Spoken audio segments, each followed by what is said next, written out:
Değerli seyirciler, iyi akşamlar diliyorum. Her hafta olduğu gibi 4 Kapı 40 Makam programıyla tekrar huzurunuzdayız. Bu akşamki konuğum Doçent Doktor Doğan Kaplan. Doğan Kaplan, Necmettin Erbakan Üniversitesi İlahiyat Fakültesi İslam Mezhepleri Tarihi Ana Bölüm Öğretim Üyesinde görev yapıyorsunuz. Hocam, kısaca kendinizi tanıtır mısınız? Hay hay. Seyircilerimiz bu konuda merak ediyor. Evet, Konya'dan geldiniz, yoruldunuz. Size geldiğiniz için, katıldığınız için size çok teşekkür ediyorum. Hocam buyur, kendinizi tanıtır mısınız kısaca? Teşekkür ederim. İyi akşamlar. Ben Doğan Kaplan, Erzincan, Tercan asıllıyım. Evet. 1975 Tercan doğumluyum. Fakat babamın işi nedeniyle madende çalıştı. Zonguldak'ta büyüdüm. Evet. İlk ortaokul tahsilimi Zonguldak'ta İmam Hatip Lisesi'nde yaptım. Sonra 1993 yılında Selçuk Üniversitesi İlahiyat Fakültesini kazandım. 93-98 yılları arasında İlahiyat Fakültesi'nde öğrencilik yaptım. Ardından yüksek lisansa başladım İslam Mezhepleri Tarihi Bilim dalında. Evet. Yüksek lisansım da, doktoram da Alevilik üzerine oldu. Yüksek lisansımı Fuat Köprülü'ye göre Anadolu Aleviliği üzerine yaptım. Doktoramı da seyircilerimizin tanıyacağı, yakından tanıyacağı Profesör Doktor Hasan Onat'ın danışmanlığında buyruklara göre Kızılbaşlık adıyla doktoramı tamamladım. Alevilikle ilgili yani ben 10 yılı aşkın bir süredir Alevilik çalışıyorum. Evet. Kitap ve makalelerim, Alevi yazılı kaynaklarını özellikle çalışıyorum. Bu Diyanet'in Alevi Bektaşi Klasikleri projesinde 2 tane yayınım oldu. Doçentliği, İmami Şiiliğine katkıları dolayımda Hişam bin Hakem'le ilgili biraz erken dönem çalışmış oldum ama genelde çalışmalarım Alevilik üzerine oldu diyebilirim. Yani hem makale düzeyinde hem kitap düzeyinde. Evet hocam, ayrıca kitaplarınız da var. Kaç tane eseriniz yayınlandı? En temel kitabım tabii doktora çalışmam. Bu yazılı kaynaklarına göre Alevilik adıyla yayınlandı. Evet. Bu tabii bu eser Türkiye Diyanet Vakfı yayınlarından çıktı. Belki konuşur muyuz bilmiyorum. Evet, aslında bu eserin hep düşünmüşümdür. Acaba Diyanet Vakfı yayınlarından çıkması iyi mi oldu, kötü mü oldu diye. Ama iki tarafı var bence. Bu iki yönü var. Bir bak hani bu Alevilikle ilgili Sünni vatandaşlarımızın, Sünni Alevi kardeşlerimizin ön yargıya dayalı bir Alevilik anlayışları var. En azından onlara ulaşmak adına olumlu. Evet. Ancak Diyanetle ilgili maalesef hani Alevi kesimli, Alevi yurttaşlarımızda olan belki ön yargıdan dolayı da belki bu kitap yeteri kadar Alevi çevrelerce tanınmış olmayabilir diye düşünüyorum. Evet. Fakat doktora çalışması buyruklara dayalı olarak 20'ye aşkın yazılı buyruk nüshasına dayalı olarak buyrukların içeriğini yansıtmaya çalıştığımız bir çalışma oldu.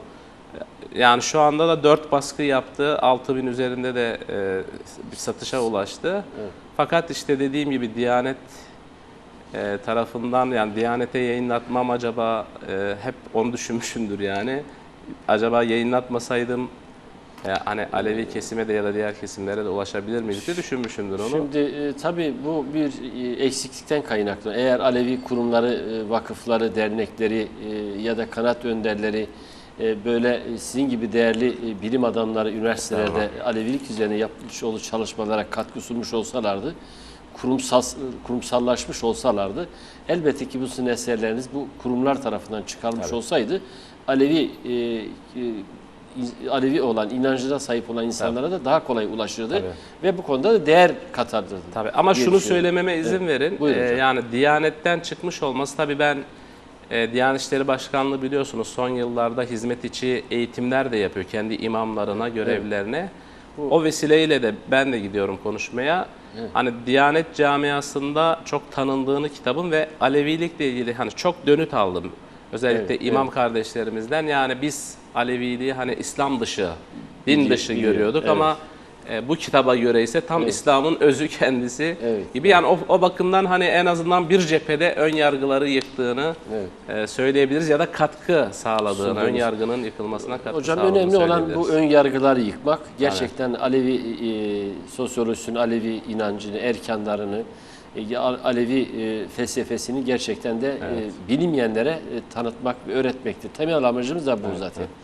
Evet, değerli seyircilerimiz, Doğan Kaplan'ın Yazılı Kaynaklara Göre Alevilik adlı eseri tekrar okunmasında bence bu kaynak önemli bir kaynak olduğu için herkesin bu kitabı okumasında da fayda olduğunu düşünüyorum. Yani şöyle, biz bunu hani bu çalışmayı yaparken Alevilik gibi bir konu çalışıyorsunuz. Evet.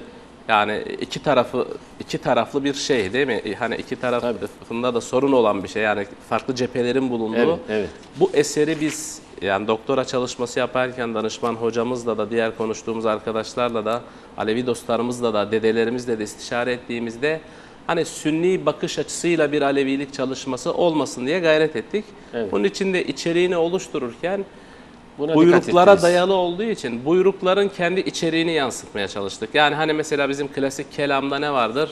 İşte bir kelami mesele ele alırken dersiniz ki işte o grubun inancın işte Allah inancı dersiniz.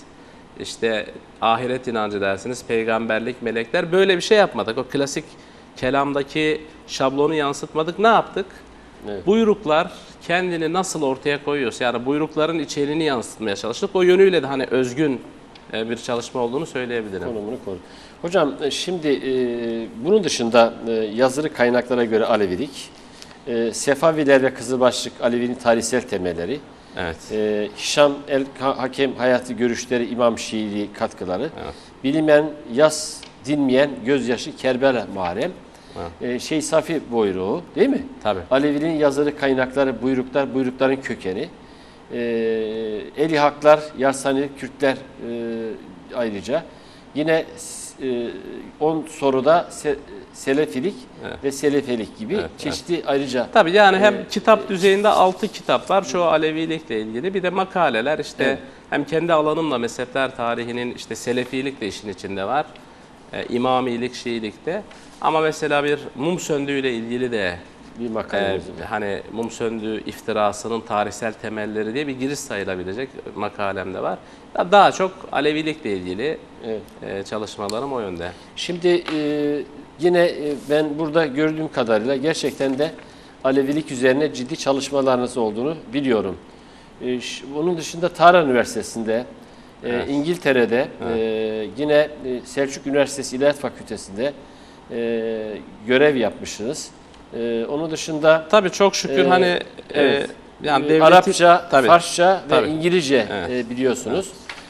Aleviler için gerçekten bir bilim adamı olmanızdan dolayı biz size gurur duyuyoruz. Efendim. Tabii burada hani devletin verdiği imkanlarla bir yıl Ürdün'de bulunmuştuk. Asistanken 2000-2001 yılında. 7 ay süreyle Tahran'da bulundum. Hem Kum kentinde, işte Meşhed'de oraları gezdik. 7 ay boyunca hem Farsçamı geliştirmiş oldum. Bir de yine YÖK bursuyla da bir 3 aylık İngiltere şeyimiz var. Evet. Ciddi bir çalışmanız oldu. Zaten bu makalelerinizde de zaten bir anlaşılıyor. Hocam şöyle sormak istiyorum ben. Şimdi genelde genel anlamda Alevi Bektaşi yazılı kaynakları hangileridir sizce? Tabii. Yani burada tabii hani benceden ziyade burada özellikle bizim hani Alevilik daha düne kadar bu işte Diyanet'in ister istemez Alevi Bektaşi Klasikleri projesinden bahsedeceğiz. Düne kadar Alevilik hani sözel bir kültür, tabii sözlü kültüre, şifahi kültüre dayandığı için yazılı kaynakları olduğu da düşünülmüyordu Aleviliğin, tasavvur edilmiyordu. O yüzden 90'lara kadar hani mesela ben doktora çalışması yaparken de yaptığım bir tespit, 90'lara kadar 3000'in üzerinde Alevilikle ilgili kitap, makale düzeyinde çalışma yapılıyor. Ve yani çoğu da yazılı kaynağa dayanmıyor. Yine hem hayırla analım Ahmet Yaşar Ocak Alevilik konusunun uzmanlarından. Ciddi Ahmet Yaşar Ocak'ın 1990 yılında yaptığı bir çalışma var, makale çalışması. Orada 90 yılında Alevilikle ilgili yayınlanan 10 eseri kritik ediyor ve 10 eserde 10 farklı Alevilik tanımı var. 1990 yılında Yaşar Ocak yaptı. Ahmet Yaşar Ocak. Şimdi ve çoğu da Alevi yazarlar tarafından yazılıyor. 10 farklı Alevilik tanımı. Yani Alevilik bir dindirden, Alevilik bir felsefedir, Alevilik din dışıdır, Alevilik ya da işte İslami bir mezheptir, tarikattır. Böyle birbirinden farklı 10 farklı tanım neden çıkıyor? Çünkü o çalışmalar Yani amatör düzeyde yapılan bu çalışmalar çalışma. yazılı kaynaklara dayanmıyor. Herkes kendi kafasındaki, zihnindeki Alevilik tanımını yapıyor. Aleviliği bir nevi inşa ediyor. Dolayısıyla yazılı kaynağa dayalı olarak hani bu Aleviliğin yazılı kaynakları yok mudur fikri tabii gündeme geliyor. Hem Diyanet'in 1993 yılında yanılmıyorsam Din Şurası'nda, Yayınlar Şurası'nda daha doğrusu ve işte 2003 yılında ilk defa, yani 2005 affedersiniz düzeltiyorum. 2005 yılında Diyanet İşleri Başkanlığı Alevi dedelerinin de bulunduğu, ben de vardım yani şey olarak bilim adamı sıfatıyla. Daha önce tabii Osman Eğri hocayla da herhalde yayın yapmıştınız. Osman Eğri'nin koordinatörlüğünde bir Alevi Bektaşi yazılı kaynaklarını tespit edelim, envanterini çıkaralım ve bunları yayınlayalım fikri 2007'de ilk defa sonuç verdi ve şu ana kadar biraz gecikti ama 14 tane eser şu ana kadar yayınlandı. Evet. Burada tabii baktığımız zaman burada Alevi Bektaşi yazılı kaynakları nelerdir? Burada tabii bilginin kaynağı hani malum dedelerimiz oluyor. Hani dede soylular ve talipler diye kabaca Alevi toplumunu ikiye ayırırsak dedeler bilginin kaynağı olarak dedelerden işte Mehmet Yaman dede Allah rahmet eylesin. Evet, evet. Onun mesela çalışmalarında Gerçekten. bütün baktığımız zaman işte buyruklar, menakıbnameler, Evet. işte Hacı Bektaş Veli'nin makalatından tutun velayetnamesine kadar yine Otman Baba'nın, Sarı Saltuk'un, Demir Baba'nın bu yani velilerin, Alevi büyüklerinin, ozanlarının menakıbnameleri, nefes ve deyişleri, Yedi Büyük Ozan'ın kitapları böyle bir blok liste çıkınca bunlardan her birinden birer örnek olmak üzere neşredelim fikri çıktı ve bu eserler neşredildi. Tabii mesela buyruklar, benim çalıştığım buyruklar Aleviliğin hani bir nevi erkan kitapları, temel çünkü erkanın, cemlerde yürütülen erkanın büyük ölçüde tarifini, tanımını gördüğümüz kitaplar. Alevilikle ilgili diyelim, imamet meselesinden tutun, onunla ilgili yaklaşım, musahiplik gibi, cem ayini gibi, yani temel Alevilik nedir? Hak, Muhammed Ali anlayışı gibi, lahmu kelahmi, nade Ali gibi, yani Alevilikle ilgili Alevilik nedir dediğimiz zaman akla gelecek en temel meselelerin ele alındığı kitaplar. Şimdi bu kitapların Aleviliğin temel kaynakları olduğunu dedelerden öğreniyoruz. Evet. İki, yine bazı bilim adamlarının yaptığı işte diyelim Şahkulu Sultan dergahında canlarla yaptıkları anketlerde baktığımız zaman Kur'an-ı Kerim'den sonra en çok bulunan eserlerden biri ve Alevi kaynağı sayılan eserlerden biri buyruk. Buyruklardır. Yine Alevilerin geçenlerde anayasası. tabii ki anayasası, ilmi hali Tüzüğü. bir nevi, tüzüğü. Evet. Yine daha geçenlerde bizim Rıza Yıldırım var, tarihçi. Evet. O İç Anadolu'yu kapsayan, 7-8 ili kapsayan Alevi köylerinde bir çalışma yaptı. Saha alan araştırması yürüttü. Evet. Orada da onun geçen sonuç değerlendirme paneli vardı. Oraya biz de katıldık beraber Ankara'da. Orada da söylediği Rıza Hoca'nın evet buyruklar, yani kendi araştırdığı o 6-7 ilde de çıkan buyruklar Aleviliğin hani klasik diyebileceğimiz, kanon diyebileceğimiz temel kitaplarından. Hani buradan da hani buyruklar en temel yazılı kaynaklar. O zaman şöyle diyebilir miyiz hocam? Buyruk adından anlaşılacağı üzere bir yol, bir süreyin iş tüzüğü, programı, ilmi hali, daha doğrusu anayasası diyoruz. Evet. Şimdi Alevilik tanımlamasıyla ilgili bir şey sormak istiyorum hocam. Şimdi genel olarak Cem Vakfı bünyesinde inanç kanat önderleri Alevi şöyle tanımlıyorlardı.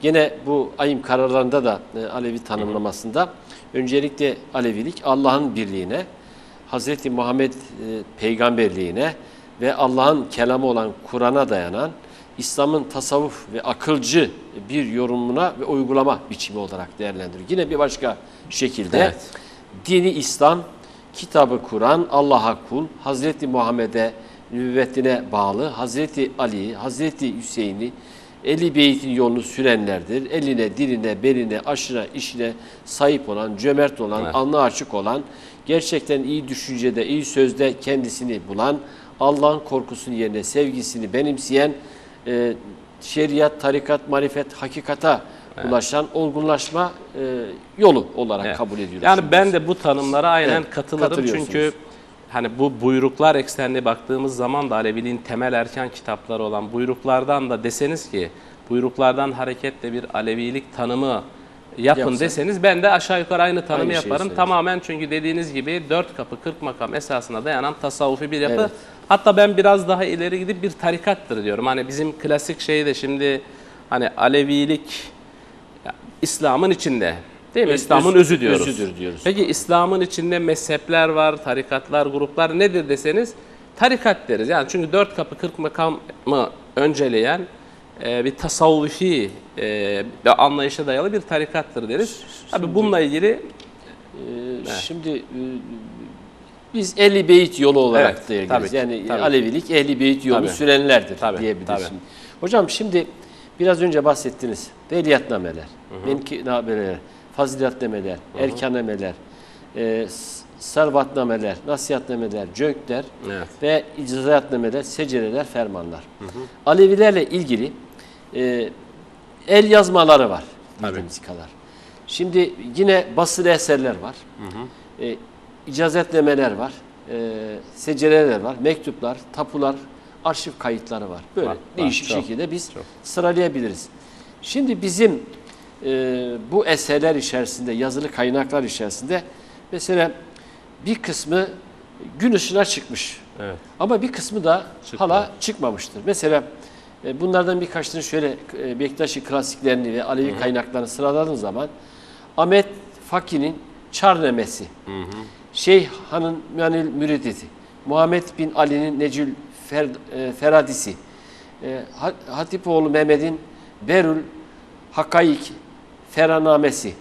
Bu eserler henüz transkriptleri bile edilmeden günümüz Türkçesine çevrilmemiş. Bilim adamı olarak bu konuda ne düşünüyorsunuz? Evet, bu konuda hem bilim adamlarına çok iş düşüyor, hem Alevi STK'larına, derneklerine, vakıflarına çok iş düşüyor. Bir de tabii öncelikle dedelerimize büyük iş düşüyor. Yani nedir? Şimdi Alevilik tabii belki onu da konuşacağız. Tarihsel arka planlı, yani Alevi-Sünni çatışması nerede başladı, ne zaman başladı? Bunun şimdi Osmanlı-Safevi mücadelesine dayandığını ve bu çatışmada, bu mücadelede Alevilerin ki tarihsel adıyla Kızılbaşların Safevilerin yanında yer aldığını biliyoruz. Dolayısıyla Osmanlı bu savaşı kazanınca Aleviler de kaybetmiş oldular ve toplumdan izole, yani ücra yerlerde Osmanlı topraklarına varlıklarını sürdürdüler. Bu tabii bir kapalı toplum halinde yaşamayı getirdi. Bu tabii şeyi de, kendini de diğerlerinden gizlemeyi ister istemez getirdi. Baskı, zulümden dolayı. Tabii ki. Şimdi dolayısıyla bu tarafı var. Bir de bilginin kaynağı dedeler. Şimdi düşünün, daha düne kadar dedeler ellerindeki kıymetli eserlerin hani çok kıymetli olduğunu biliyorlardı ama kimseye göstermek istemedikleri için, kendileri de maalesef artık okuyamadıkları için, bunlar hani Osmanlı Türkçesiyle yazılı eserler, göstermedikleri için, vermek istemedikleri için, hani nadana bir de bilgiyi vermeyelim diye sakladılar, eserleri vermediler. İşte son 10 yılda, belki 15 yılda bu kırıldı. Hem tabi burada kentleşmenin, Alevi kentleşmesinin de etkisiyle Alevi dernek vakıflarının kurulması, bu konuda çalışmaların yapılması, onların teşviklerinin büyük katkısı var. Ama hala duyuyoruz, evinde eseri olan, yazma eseri olan, onu vermek istemeyen canlarımız var. Keşke onlar, yani herkes aslında elindeki hazineyi götürüp, mesela ne yapılabilir? Yani Türkiye'deki hani yazma eserlerle ilgili birçok müdürlük var, yazma eserler kütüphaneleri var. Onların tamirhaneleri de var. Yani bozulan zamandan dolayı eserleri onarıyorlar, restore ediyorlar.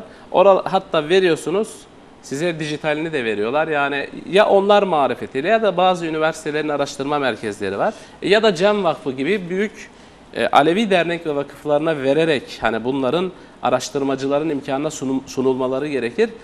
Bir taraftan da şimdi araştırmacıların da tabii maalesef hani bu konularda hani Alevilik çalışan bir yönüyle çok, ama böyle biraz zor sayılabilecek arkeolojik faaliyettir sonuçta, yani bunlar. Tabii, çünkü eseri bulacaksınız, işte onu okuması çok kolay olmuyor. Belki başka nüshalar bulmanız gerekiyor, karşılaştırma, mukabele yapmanız gerekiyor. Bir taraftan da araştırmacıların da biraz daha bu işe el atmaları gerekiyor. Yine dediğim gibi Alevi dernek ve vakıflarının da yani birlikte olunursa bütün eserler gün yüzüne çıkarlar. Bakın şimdi mesela bu Diyanet'in neşrettiği yayınlarla ilgili biliyorsunuz, belki gireceğiz ona, bazı itirazlar, eleştiriler de oluyor. Fakat benim açımdan mesela bu eserlerin yayınlanması önemli. Yani bu bir arkeolojik faaliyet, bir nevi tabiri caizse. Siz bunu gün yüzüne çıkarıyorsunuz. Şimdi bunlar tıpkı basımı da yayınlandığı için şöyle gösterme imkanımız varsa, tabii. Tıpkı basımları da yayınlandığı için ben diyelim bunu aldım, yanlış yorumladım ama orijinali olduğu için bir başkası da çıkar daha doğru yorumlar ya da farklı, hani doğruya ulaşabiliriz bunlar üzerinden. Ama önemli olan bunların gün yüzüne çıkarılması. Yani bu yönüyle aslında hani Diyanet'in, çünkü ilk yayınlandığında da biliyorsunuz hem Sünni çevrelerden hem Alevi çevrelerden çift taraflı bir eleştiri geldi. Niye Diyanet bu işe karışıyor? Alevilik Sünnileştirilmek mi isteniyor ya da Sünnilik üzerinden bir Alevilik tanımı mı yapılacak ya da Sünnilerde ne işi var Diyanet'in bu Alevi eserlerinde diye. Ama bu iki yaklaşım da yanlıştı. Evet. Benim açımdan doğru olan bunların yayınlanmış olması, gün yüzüne çıkarılmış olması, kayıp olmaktan çıkarılmış olması. Hocam şimdi şöyle bir sorun var. Şimdi bir 2005 tarihinde, 3 Ocak 2005 tarihinde Diyanet Başkanı Alevi diye bir toplantı düzenliyorlar. Bu rahmetli Mehmet Yaman da katıldı. Evet. Şimdi orada Diyanet İşleri Başkanlığı makalatı, İlmi Cavidan'ı, Kitabı Cabar Kur'unu, Mektebi Hüseyin'i, İmam-ı Cafer Sadık Buyruğunu, Şeyh Safi Buyruğunu, Menacat-ı Musa Aleyhisselam, Hızırname, Fütütname, Dar Kitabı, Dilgüşa, Destan-ı İbrahim Edem, Hazreti Ali'nin Cenknamesi, Malik bin Eşter Cenknamesi, Cenk-i Muhammed-i Hanifi Sarayiname, Cönkler, 17 tane kitap yayınlanmıştı. Şimdi orada şöyle, o toplantıda ben de vardım. Fakat o 17 yayınlanma fikri vardı ama şu ana kadar 14. Siz de var. Mehmet Yaman var. Tabii. Osman Eri, Doğan Kaplan siz varmışsınız. Fethi Erdoğan, Mehmet Ali Atalay, Mehmet Görmez, Diyanet Ali Öztürk, Çorum'da Rıza Yıldırım, Ankara'da Ali Yılmaz yine kişiler varmış. Gerçekten de yani 14'ü yalnız Ali Bey yayınlandı. 14'ü yayınlandı. Hatta bir 15. de şu eser aslında 15. eser olarak yayınlandı. Yani Alevi Bektaş Klasikleri serisinin 15. eseri Şeyh Safi Buyruğu. En son yayınlanan bu. 14.'sü de matbaada. Yani dolayısıyla bu projede 15 eser yayınlanmış olacak. Hocam şimdi şöyle bir soru akla gelir. Bir, Alevi kurumları tarafından tercüme komisyonu oluşturarak bilim araştırma, Alevi bilim araştırma enstitüsü kurulsa, merkezleştirse, orada bir tercüme komisyonu oluşturulsa, bunlar daha güven içerisinde hedefine ulaştığını düşünüyorum bir. Şimdi bir de bunlar yapılırken acaba eksikler eksik olarak mı tercüme ediliyor ya da ilaveler yapılıyor mu? Şimdi bunun bir örneğini ben söylemek istiyorum size. Yayınlanmada olan Alevi kaynakların eksik ve ilaveler yapılıyor mu? Ve örneğin Seyyid Ahmet Rıfan Efendi'nin Mirat-ı Ül Mekasiti fi Defiri Ül Masati adlı eseri Reşit Tanrıkulu tarafından transkribi yapılmış. Fakat eserin orijinaline bağlı kalmaksızın, eserin nereden alındığına dikkate bakılmaksızın ilaveler yapılmıştır. Şimdi bu konuda ne düşünüyorsunuz? Şöyle, o tabii büyük bir hatadır öyle bir şey. Ama şimdi isterseniz şeyi ayıralım. Hani her ne kadar ben burada Diyaneti savunma pozisyonunda değilim ama Alevi Bektaşi klasikleri bağlamında. Neden diyorum? Yani acaba Diyanet bu kitapları yayınlarken ilaveler yapmış mıdır? Ya da eksik yayınlanmış mıdır? O konuda halkın kuşkusu var. Yani Alevilerin illaki olmalı da. Şimdi o yüzden hani bu proje ilk defa gündeme geldiği zaman iki taraflı bir eleştiri oldu dedim. Alevi kesimin eleştirisi, İşte Sünnilik üzerinden bir Alevilik tanımlaması yapılacak, Alevilik asimile edilecek aşama aşama diye ve bu eserlere müdahale edilecek, metinler tahrif edilecek dediğiniz gibi bu iddialar dile getirildi, eleştiriler. Fakat Diyanet belki de bundan hareketli, yani bu eleştiriler, iyi ki de eleştiri var, yani eleştiri kültürünü de yaşatmalıyız. Diyanet'te bu eleştirilerden dolayı ya da en baştan tam onu hatırlayamıyorum, bu eserleri tıpkı basım olarak yayınladı Ali Bey. Yani şimdi buradan kamera görüyordur sanırım. bakılırsa orijinal metin transkripsiyon ve sadeleştirme adı altında şimdi eserlerin tıpkı basımı, yani yazmada varak numarası dahil hepsi aynen faksimile olarak, tıpkı basım olarak yayınlandı. Şimdi bu ne demek? Eğer bu tarafta transliterasyon kısmında ya da sadeleştirme kısmında bir yanlış okuma varsa, bakın şurada aynısı var eserin. Evet. Eserin aynısı var, tıpkı basım var. Buradan daha sonra gelecek araştırmacıların ya da kurulacak komisyonların işaret ettiğiniz gibi bunları düzeltme imkanı var. Dolayısıyla bile bile bir metin tahrifi yapılmamıştır. Evet. Neden? Çünkü mahcup olur yani insanlar. Çünkü aynı tıpkı basımları var bakın. Sayfa sayfa tıpkı basım var. O yüzden hani bu çok faydalı bir çalışma oldu. Ama şu olabilir, yani insanlar hata edebilir. Metin bir de Osmanlıca biliyorsunuz hatalı okumaya daha elverişli. Evet. Arap harfli olduğu için. Yani yanlış mesela görü kör okumuş olabilir. Hani gör ve kör aynı şekilde yazılır. Olur ve ölür aynı harflerle yazılır. Yani bu tür yanlış okumalar olabilir. Yani vardır demiyorum. Evet. Olabilir çünkü insanız, mükemmel insan yoktur. Hata yapılabilir. Ama en azından tıpkı basım olması bir tahrifin ya da ilave ya da çıkarma olabileceği olasılığını ortadan kaldırıyor. Çünkü tıpkı basım var. Bakın bu eserler işte binlerce basılıyor. Bir araştırmacı gelip buradaki, hatta bunlarla ilgili çalışma da biliyorsunuz Sakarya Üniversitesi'nde yanılmıyorsam 2014 yılında bu Diyanet'in klasikleriyle ilgili bir sempozyum yapıldı. Heidelberg'de hemen 3 ay sonra Sakarya'daki programdan sonra, Almanya'da da Heidelberg Üniversitesi'nde yine bu Alevi klasikleriyle, Diyanet'in neşirleriyle ilgili bilimsel toplantılar yapıldı. Ben şu ana kadar bu neşredilen kitaplarla ilgili hatırlamıyorum. Yani metin tahrifi hatırlamıyorum. Ancak okuma hataları olduğunu biliyoruz. Evet. Onlar vardır. Onu biliyoruz. Dolayısıyla hani o eleştiriler doğru eleştirilerdi ama zaten bu yayının tıpkı basım olması da dediğim gibi istisnasız hepsinde tabii. Evet. Tıpkı basım yapılmış olması. Tabii şu var. Hani bu işi Diyanet'in yapıyor olması. Mesela siz dediniz ya Alevi vakıf ve dernekleri kursa. Tabii. Keşke yani kursa ama bu biliyorsunuz çok maliyetli, çok... Ama şimdi biliyorsunuz Diyanet çok ciddi bir fon ayrılıyor Diyanet'e. Alevi kesimlere böyle bir bütçe ayrılmıyor. Eğer gerçekten Diyanet İşleri Başkanı devlet Alevilere böyle bir bütçe ayırsa, onlar da böyle bir oluşum içerisine girerler. Yani devlet destekli olur devlet tabii. Destekli. Olur. O zaman kendi kaynaklarını güvenli araştırmacılar, bilim adamları tarafından daha iyi şekilde yapılır ve bilinmeyen, verilmeyen, güven duymayan birçok kaynak da oraya akar ve yani örneğin Cem Vakfı'nın bahsettiğiniz kendi imkanlarıyla, kaynaklarıyla bir merkez kurması çok maliyetli olur. Ama dediğiniz gibi devlet destekli olur, güzel olur. Fakat üniversitelerimiz bir defa, yani üniversitelerimiz, araştırma merkezlerimiz bu işin ellerini koymalı bu işin altına. Evet. Çalışma yapılmalı. Yani burada Alevilik, Sünnilik değil, burada bilimsel amaçla, bilimsel gayretlerle bir meseleyi ülkemizin aynı zamanda sorunlu konularından birisidir. Evet. Dolayısıyla bunu gün yüzüne, yani üniversitelerin de en temel vazifesi olmalı. Kesinlikle. Yalnız bu eserlerle ilgili ben yanılmıyorsam Cem Vakfı bir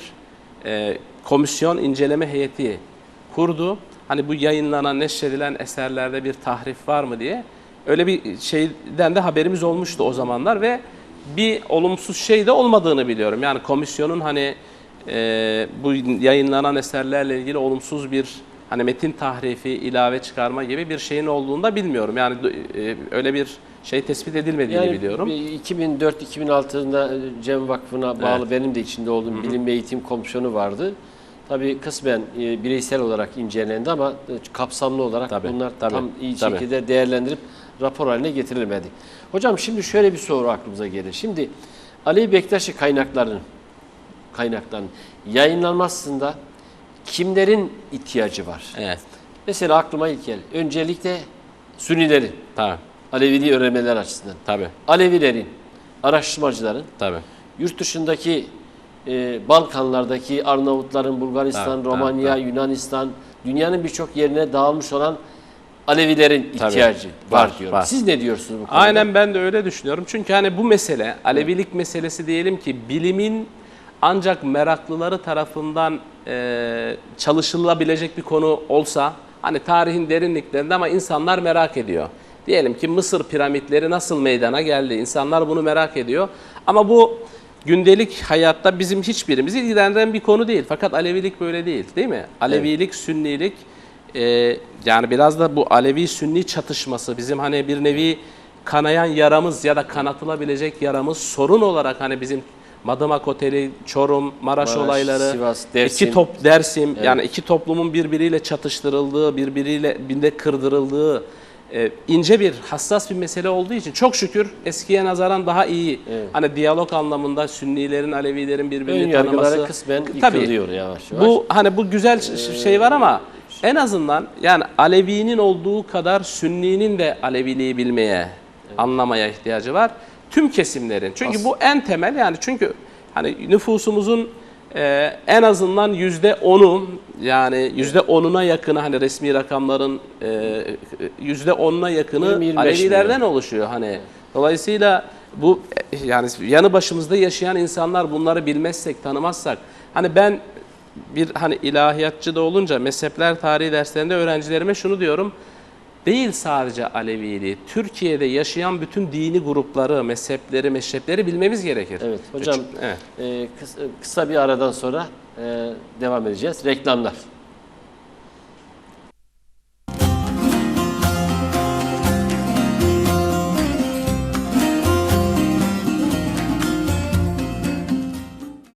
Hocam, bu Alevi kaynaklarını devletin temel görevleri arasında değil midir? Eğer devlet gerçekten bu Alevi kaynaklarını zamanında bilimsel olarak Alevi kurum ve kuruluşlarıyla birlikte onların da desteğini alarak ya da onlara fon ayırarak, destek vererek, bunlar özellikle bu eserler, transkriptleri yapılıp yayınlansaydı, bugün Alevilerle Sünniler arasındaki bu ön yargılar daha da yıkılırdı ve daha da kardeşlik bağları oluşurdu.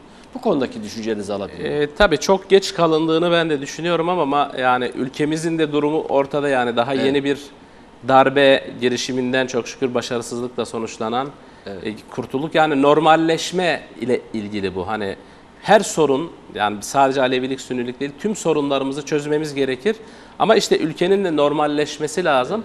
Bunlar da tabii normalleşmenin adımlarıdır inşallah bu Alevilik meselesinde. Devlet bile daha yeni, hani bu konuda tabir tırnak içinde doğru, düzgün bakmaya meseleye daha yeni başladı yani. Demokrasi içinde çözülür tabii diyoruz ki, ama tabii demokrasiye ki, gerçekten inanırsak, biz demokrasi tam olarak teşekkür ederse, eşit yurttaşlık hakkı yeni anayasada yer alırsa, özgürlükler, insan haklarını değerlendirirse ve en iyi şekilde savunursa, demokrasi kurum ve kuruluşlarıyla tam yerleşirse, bunun olmasına... Yani burada mesela ben hani Alevi canlarımıza şunu naçizane söylemek isterim. Şimdi burada hani Diyanet niye bu işin içinde diye bakmamak lazım. Evet, Diyanet çok büyük bir bütçesi var. 80 binin üstünde personeli var. 180 bin hocam. 180 bin mi? Evet, 180 bin. Ben 80 bin cami, 100 bin, evet. Yani 142 bin cami. 142 bin cami. 181 personel. 2016 bütçesi 6 milyar 422 bin 979. Evet, yani bütçenin büyük bir kısmını alıyor. Bu kadar da vakıflardan gelen gelir. Yani 10 bin doların üzerinde gelir var. Evet. Dolayısıyla hani bu kurum devletin kurumuysa ve biz sosyal demokrat bir ülkeysek, laik bir ülkeysek, bu kurumu Alevilere de diğer dini gruplara da, inanç gruplarına da hizmet etmesi için çalışmalıyız. Yoksa reddederek, karşı çıkarak aman bana bulaşmasın demek çare değil. Çünkü bu sonuçta sizin vergilerinizle de...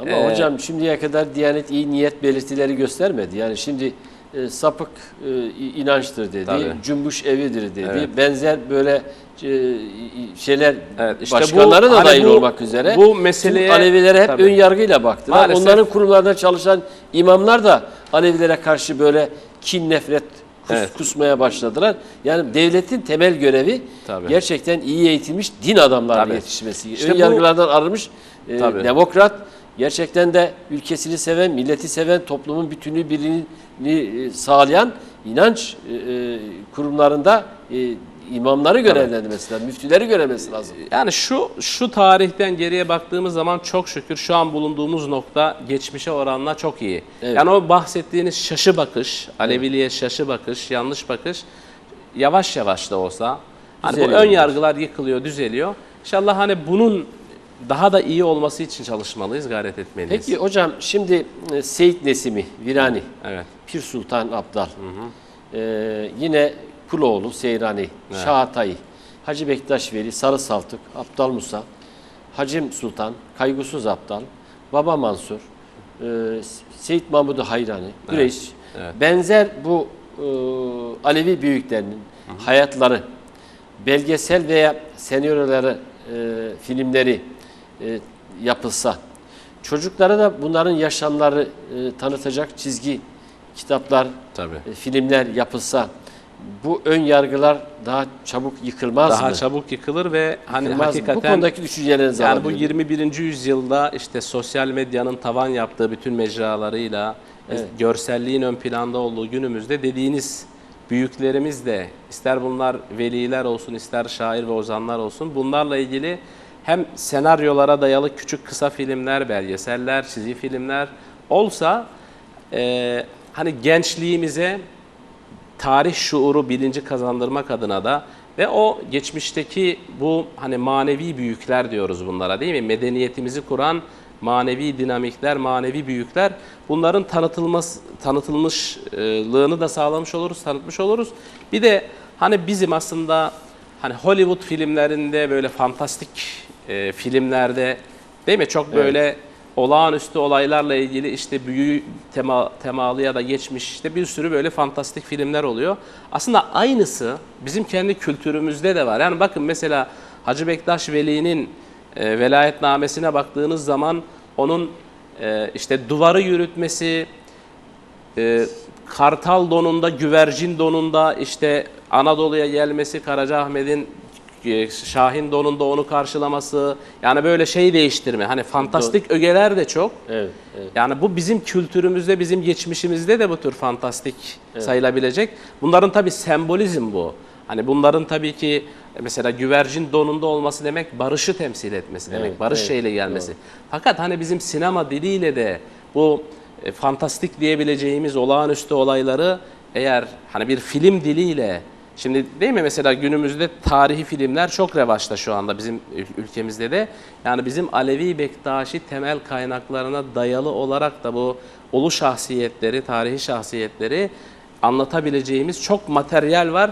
Burada tabii işte sinemacılarımıza, senaristlerimize büyük iş Şimdi düşüyor. hocam televizyonda Yunus Emre var. Evet. Bak orada çarpıtılmış yani. Aslında orijinaline bağlı kalarak Alevi kurum kuruluşları bu konuda devletin sağladığı desteklerle böyle bu tür biraz önce bahsettiğim bu evliyaların, velilerin, nebilerin, Hacı Bektaş gibi, Sarı Saltuk gibi, Pir Sultan gibi, Şah Hatay gibi kişi Alevi kanat önderlerinin filmleri çekilmiş olsa gerçekten de bu örgüler daha çabuk ortadan kalkmış. İşte burada hani senaristle, yapımcıyla görüşüp yani bu nedir? Mesela orada diyelim Yunus Emre ile ilgili hakikaten çarpıtma olduğunu var düşünüyorsanız mesela Alevi vakıfları, Evet. hani Yunus Emre bizim diyoruz değil mi? Evet. Alevi bir ozanımız diyoruz. Orada işte bunlar devreye girip yapımcıyla, senariste bakın siz böyle anlatıyorsunuz ama şimdi bir de bu taraf var diye en azından bir orta yolda buluşulabilir diye düşünüyorum. Özünden koparılıp Tabii ki. başka bir Yunus Emre karşımıza çıkıyor. Bu da doğru değil yani.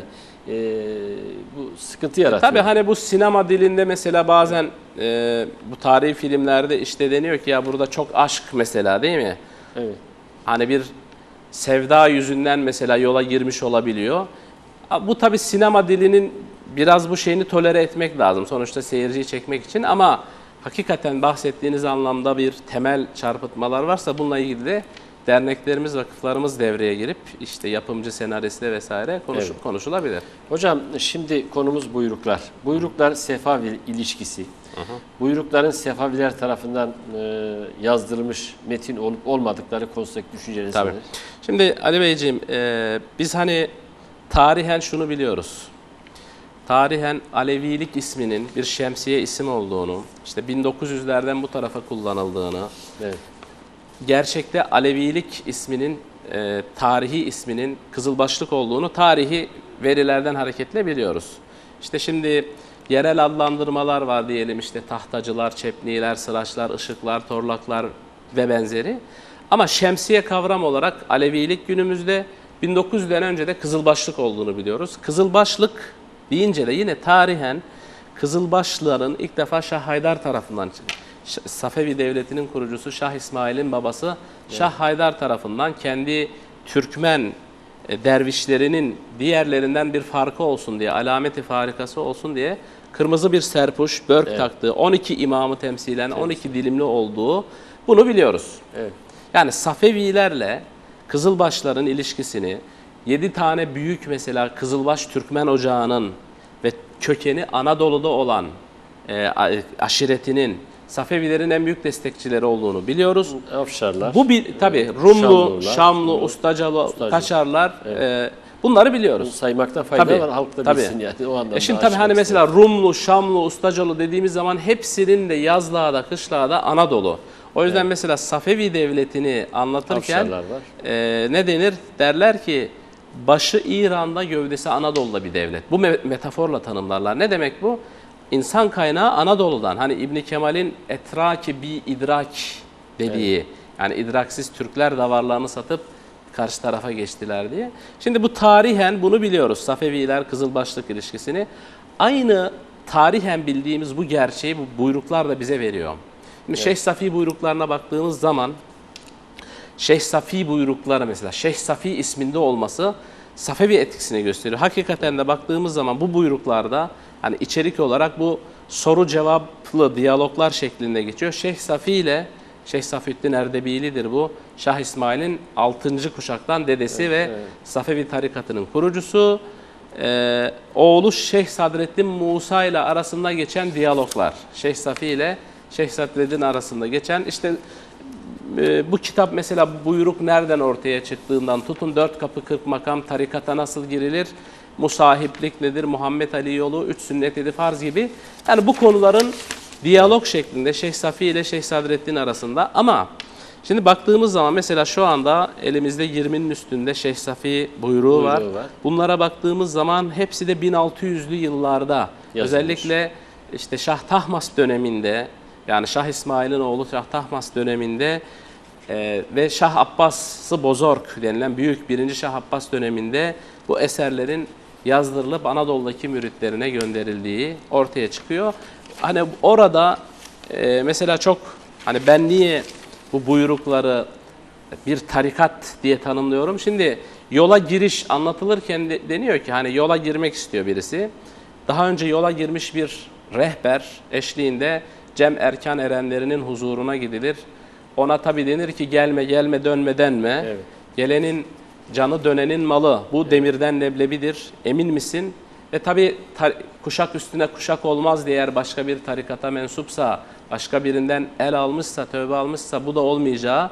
Sonra girdikten sonra onların huzurunda tövbe istiğfar eder. Yani bunlar hani bu metinlerde aynen geçiyor, işte estağfirullah, estağfirullah min kulli zembin eznebtuhu amden ebhaten. Tabi o Arapça olarak ifade ediliyor. Yani ben her türlü bildiğim, bilmediğim, bilerek, bilmeyerek, yanlışlıkla, gizli, açık bütün hatalarımdan dolayı Allah'a tövbe ederim diye tövbesini yapar, efendim dualarını yapar. İşte Hutbe-i Duvazleh imamı, salavatı 12 imama, Hazreti Peygamber aleyhisselam, Hazreti Hatice annemiz, Fatıma annemiz ve diğer 12 imamlara salat getirilir. Evet. Allahümme salli ala Muhammed, işte salli ala İmam Ali Murtaza, salli ala İmam Hasan-ı Muşteba, salli ala Hüseyin şehidi deşti Kerbela diye 12 imama kadar salat edilir. Nadi Ali okunur ve sonra der ki yaşayan Safevi Şahı kimse, mesela Şah Süleyman-ı Evvel elinden işte el aldım der. Yani yaşayan Safevi Şahına da biat edilerek Fetih Suresi 10. ayet. İnnellezine yubayi'uneke innema yubayi'un Allah. Sana biat edenler işte Allah'a biat etmişlerdir. Allah'ın eli onların elinin üzerindedir diye o biat ayeti de okunarak kişi yola girmiş olur. Evet. Sonra tabii yola girdikten sonra işte talip oluyor artık. Yola talip. Evet. Ve orada taliple mürşit ilişkisi, taliplerin birbiri ilişkisi bu şekilde anlatılıyor. Tarikata giriyor. Tabii ki. Evet. Hani bu yönüyle Şeyh Safi buyruklarında Safevi etkisini, Safevi şahlarına dua edilmesini, yine nefes ve deyişler çok. Çoğu da Şah Hatayi'nin, işte Şah Hatayi kimdir? Şah İsmail'dir. Yani evet. Safevi devletini kuran Şah İsmail, Şah Hatayi mahlasıyla bilinir. Onun nefes ve deyişleri aralarda serpiştirilmiş. Ve diye yani bu yolla ilgili, Kızılbaşlık yoluyla, tarikatla ilgili efendim esaslar inceleniyor bu eserler. O yüzden hani Erkan kitabı, temel İlmihal kitabı dememizin sebebi de bu. Ben 2 defa Erdebil Deryanı ziyaret ettim. Gerçekten de o bahçe kısmında Anadolu'dan giden Alevi Kızılbaş komutanların yatırları var orada. Tabii, tabii. Bir başka husus da hocam, hakikaten de oranın ben de önerdim. Oradaki Cuma imamına. Yani buranın Alevilerin merkezidir. Evet. Mutlaka buranın müze haline müze Evet. Cemhane'nin de orijinal olarak yapılmasına fayda olduğunu düşünüyorum. Evet. Hatta Şah Atay ile ilgili 72 bölüm bir dizi çevirdiklerini söylediler. Mutlaka Türkiye boyutuyla da çünkü Şah İsmail, Şah Atay, Erzincan Sarıyay'la da ilk çekirdek ordusunu oluşturmuştu. Tabii. Dersim aşiretlerinden bahsettiğimiz bu 9 aşiretten çekirdek ordusunu oluşturmuştu. Tabii. Mutlaka filmin bu boyutuyla da Türkiye'de yapılmasına İnşallah. fayda olduğunu düşünüyorum. İnşallah. Hocam şimdi Sefer Aytekin buyurun. Fuat Bozkurt yayınlanmıştı. Evet. Mustafa Eray, Mehmet Yaman, Adil Evet, Arataray. Çok. 5 tane buyruk. Bir de tam hakikat İmam Cafer buyruğu var. Tabii. Şimdi bunlar arasında fark var mı? Gerçekten aynı mi? Bu konudaki Tabii, düşüncelerinizi şu alabilirim. kitabı alabilir miyim? hocam. Hani ben bu çalışmayı yaparken buyruklara göre olunca Evet. daha önce neşredilmiş matbu buyruk nüshalarını da inceledim. 12'nin o zaman yanılmıyorsam 12'nin üstünde buyruk nüshası yani matbu işte Sefer ilk yapılan zaten Sefer Aytekin'in 1958'de. 1958 tarihli o çalışması. Şimdi şuradan da bakayım tam 15 tane pardon. Yani en sonu 2007'de olmak üzere 15 tane buyruk 15 yayınlanmış. tane buyruk yayınlanmış. Sefer Aytekin'in buyruğu İmam Cafer Sadık buyruğu olarak da bildiğimiz buyruk. Otantik, orijinal bir buyruk. Evet, esas Kendisi de odur. tabii o İzmir Yan Yatır Ocağı'ndan Rıza Yetişen'den almış. Bende Evet, de var. sizde de var. Evet, aynı işin ustası. Hakikaten de ben de okudum ve etkilendim de. Tabii. 1958'de Tabii. Sefer Aytekin'in ilk yayınlanan ilk eseri. yayınlanan buyruk. Evet. Maalesef bu eserin orijinali elimizde yok. Hani benim bazı tahminlerim işte benim merhum oldu o da Allah rahmet eylesin. Yesari dede vardı. Yesari Gökçe. Evet. Onun Ankara'daydı. Ankara'da. Cem Vakfı'nda yönetici tabii yapmış. ki. Evet. O da çok yani Allah razı olsun ya Allah rahmet eylesin dedemizden bütün kütüphanesini açmıştı o benim buyruk yazmalarını çalıştığım dönemde. Hem kendi şahsına ait hem Gökçeler ailesinin yazmalarını vermişti. Onlardan biri de İmam Cafer, Menakıb İmam Cafer Sadık buyruğuydu. Onunla bu Sefer Aytekin'in yayınladığı buyruk arasında hani orijinalini tespit açısından diyorum. Çok benzerlikler var. Şimdi Sefer Aytekin'inki çok yani hani güvenilebilecek bir şey ama maalesef bir de hani bu Alevilikle ilgili ne söylesen gider tabiri caizse anlayışının hakim olduğu dönemlerde mesela Fuat Bozkurt Hoca'nın yayınladığı ilk buyruk tahriftir. Yani o Sefer Aytekin'in kitabını yani ben hani buyrukları çalışırken birebir incelemiştim. O Sefer Aytekin'in buyruğunu almış. Onda biliyorsunuz bir temel metin var bir de bazı nüshalar var. İşte Gümüşhacıköy, Amasya vesaire. Evet. Onları bir derlemiş ve kendisi bir şablona göre neşretmiş. Sonra herhalde eleştirileri duymuş olmalı ki en sonunda hoca yaptığı ikinci baskıda onu düzeltti. Peki Yani, hocam. bir de şöyle son olarak şunu da söyleyeyim. Bir de mesela Ahmet Sabri Hemedani'nin İslam'da Caferi mezhebi ve İmam Cafer Sadık buyrukları diye bir kitabı var. İlk defa bu eseri ben onun 1986 nüshasını kullanmışım ama şimdi Ahmet Sabri Hemedani Ankara'da İran'ın kültür müsteşarlığını yapmış 1950'li yıllarda. Kendisi bu eserin uydurma bir eser olduğunu, üretilmiş bir eser olduğunu kendisi tarafından şöyle itiraf ediyor yıllar sonra. Ya diyor ki baktım Aleviler de bu buyruklar önemli. İmam Cafer Sadık buyrukları önemli. İşte Şeyh Safi buyrukları önemli. Madem Aleviler bu buyrukları önemsiyor, o zaman ben de hani Caferi olarak gerçek bir İmam Cafer Sadık buyruğu, Caferi mezhebinin anlayışını ortaya koymuş. Evet. Ama bu eser işte sonra kendisi itiraf ediyor, üretilmiş bir eser. Yani İmam Cafer buyruğuyla alakası yok. Caferi fıkhını yansıttığı bir eser. Dolayısıyla bizim elimizdeki, mesela Mehmet Yaman dedenin, merhumun buyruk, Alevi inanç, ibadet ve ahlak ilkeleri diye ilk 2000 yılında yapılmış bir çalışması var. O da kendi elindeki, daha sonra ben de merhum dedemizden almıştım, Osmanlıca buyruk nüshasından bazı şeyler, hani iktibaslar şeklinde, yani tam buyruk metni değil. Dolayısıyla bugün elimizdeki en sağlıklı buyruk neşirleri bu Diyanet'in tıpkı basım olarak neşretmiş olduğu bu metindir. Şu Şeyh Safi buyruğu dediğimiz, bu da Mevlana Müzesi'nde Abdülbaki Gölpınarlı kütüphanesi var. Yani Mevlana Müzesi'nde bir Mevlana Müzesi'nin kitaplığı var. Bir de Abdülbaki Gölpınarlı'nın kütüphanesi var. Orada hem bu Abdülbaki'nin kataloğundan da takip edilebilir bu. Orada yer alan mecmua 181, 198 ve 199 3 tane buyruk metni var. O yine bizim merhum Yesari dedenin kardeşi Gazi Gökçe'den aldığımız Şeyh Safi buyruğu var. Bu 4 tane buyruk metninin birbiriyle tabi orijinal örtüşüyor. İçerik aynı. Bunların birbiriyle mukayesesi, bir metni en eskiyi esas alıp tıpkı basım olarak neşredildi. Dolayısıyla en güvenilir. Neden? Hani Sefer Aytekin'in buyruğu bir defa İmam Cafer Sadık buyruğu. Metne dayanıyor ama işte karşılaştırma imkanımız olmadığı için bazı yanlış okumalar, mesela ayetlerden hareketle biliyoruz.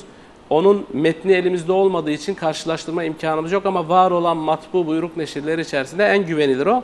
Fakat şu anda yayınlanan en güvenilir, çünkü tıpkı basımı da yapılmış orijinal metinli bu eser Şeyh Safi buyruğu adıyla. Bu tabii belki Şeyh Safi buyruğu ve İmam Cafer Sadık buyruğu arasında nasıl bir fark var, onu da isterseniz girelim. Ne dersiniz? Şimdi hocam vaktimiz kalmadı. Bir başka programda tekrar ben sizi almak isterim.